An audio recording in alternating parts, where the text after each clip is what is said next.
Agenda Pakistan کے ساتھ ناظرین عامر ضیاء حاضر ہے۔ آج جب عزیر بلوچ صاحب انسداد دہشت گردی کی عدالت میں پیش ہوئے تو اپنے اس اعترافی بیان سے مکر گئے جو انہوں نے ارشد پپو کیس میں جو ایک جج کے سامنے ریکارڈ کرایا تھا۔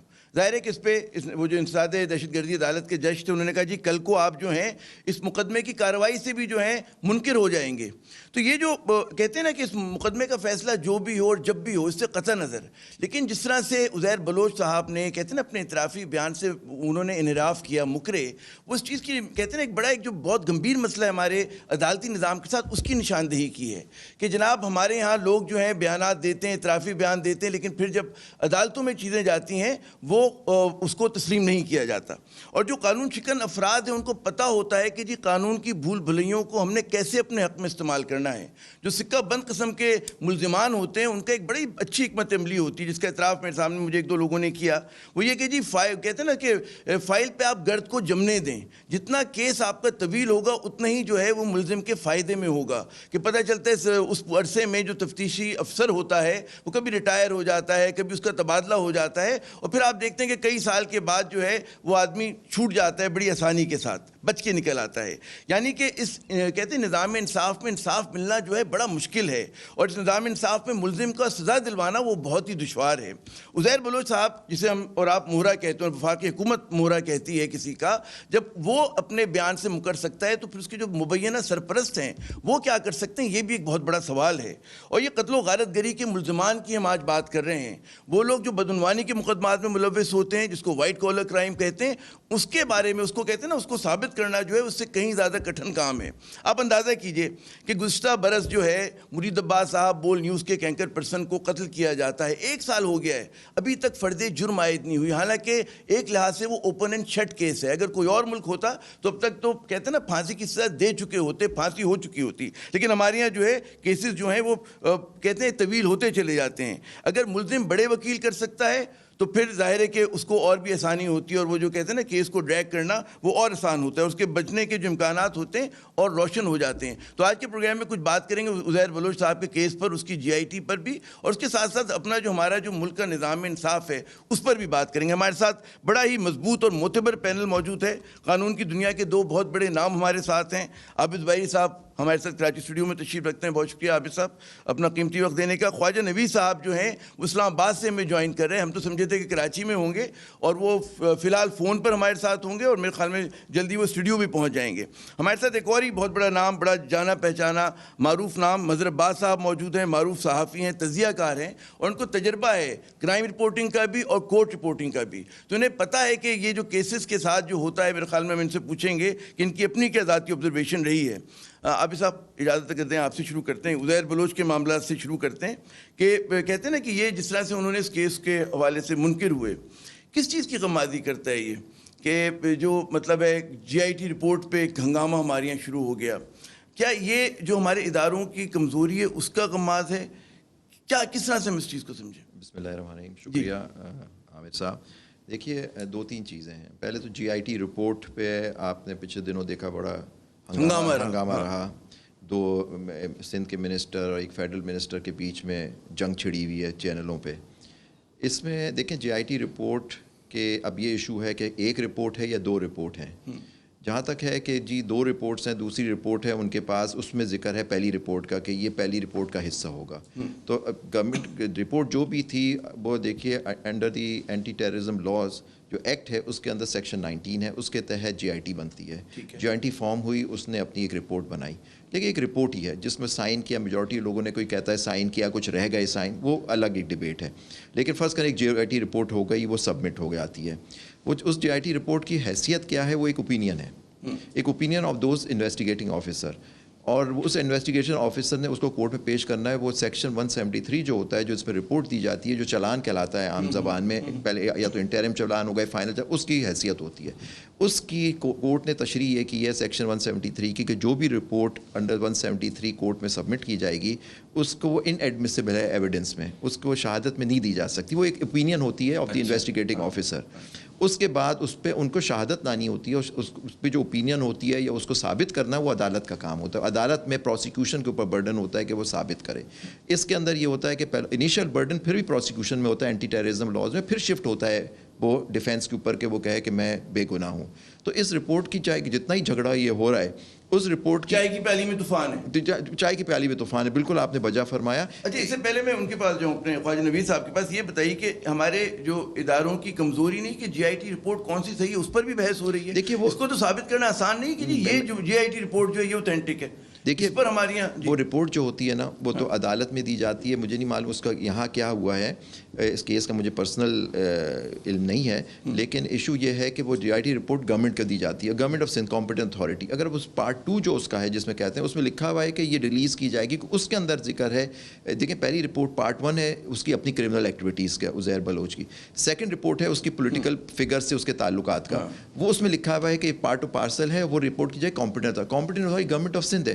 اگر وہ نہیں کر رہے یا اس کی کوئی وجہ ہے انہوں نے نہیں کی ہے تو اس کا طریقہ ہے, زیدی صاحب نے خود فرمایا ہے کہ وہ سپریم کورٹ میں سو موٹو ایک اپلیکیشن دیں گے آرٹیکل 184(3) میں, اس میں وہ دیکھتے ہیں اس میں کامیاب ہوتے ہیں کہ ٹی وی کے پروگرام میں فیصلہ نہیں ہونا چاہیے اس چیز کا کہ کون سی جی آئی ٹی کی رپورٹ صحیح ہے. اور یہی میرے خیال میں ہم لوگ پہلے دن سے بہت سارے صحافی, میں کہہ رہا ہوں کہ جو یہ رپورٹ ہے وہ رپورٹ ہی ہے, اس کا اس سے اس کے اوپر بھی بہت زیادہ جو ہم لوگ وہ کریں اس کو بھی ثابت تو عدالت میں ہونا ہے شہادت کی بنا پہ. وہ رپورٹ ہے چاہے کتنی اس کے ایک پارٹ ہو 10 پارٹ ہو, کتنی کہتے ہیں نا وہ سنسنی خیز ہو, لیکن اس کو ثابت کریں, وہ ایک اوپینین ہے. ٹھیک ہے ٹھیک ہے. خواجہ نوید صاحب اگر آپ میری آواز سن رہے ہیں, یہ بتائیے کہ جی آئی ٹی رپورٹ جیسے کہ بھی عابد زبیر صاحب فرما رہے تھے اور اس کے ساتھ اطرافی بیان کیا اہمیت ہے. اور ملزم جیسے ہم نے دیکھا کہ عزیر بلوچ صاحب آج مکر گئے کہ جی جج کے سامنے انہوں نے اطرافی بیان دیا, لیکن کہتے میں نے تو نہیں دیا تھا. جی